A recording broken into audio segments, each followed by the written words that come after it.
Israel যখন নিরীহ মানুষদের উপর বর্বরতা চালাইতেছিল, গণহত্যা করতেছিল, বাচ্চাদেরকে মেরে ফেলতেছিল বোম ব্লাস্ট করে, ঠিক তখন হলিউডের একজন মাসুর অভিনেতা জেমস উড তিনি ওই নির্মম বর্বরতার ভিডিওটা শেয়ার করে টুইটারে এবং লিখে, গাজায় যা হচ্ছে ভালো হচ্ছে, মানুষ মারা যাইতেছে ভালো হচ্ছে, nice job by the way.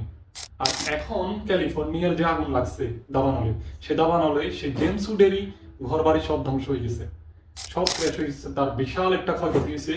এই জন্য তিনি লাইভ টেলিভিশন অন ক্যামেরা সে কান্নাকাটি করতেছে, বলতেছে আমার সব শেষ হয়ে গেছে, আমার সব ধ্বংস হয়ে গেছে। আমার কথা হচ্ছে, যখন তার নিজের ঘর পুড়ে গেল তখন সে কান্নাকাটি করতেছে, তার সাথে অনেক বড় একটা ক্ষতি হয়ে গেছে। আর যখন গাজার নিরীহ মানুষ যাদের কিছুই নেই, তাদের এই ঘর ধ্বংস হয়ে গেল, তাদের বোম ব্লাস্ট করা হইলো, তখন তিনি ভিডিও শেয়ার করেন, নাইস জব বলেন। এই হচ্ছে তাদের অবস্থা। প্রত্যেকটা ক্যালিফোর্নিয়ার মানুষ তখন উদযাপন করছিল গাজার মানুষদের এই মৃত্যুতে, উল্লাস করছে। এই জন্য আল্লাহ ছাড় দেয়, কখনো ছেড়ে দেয় না।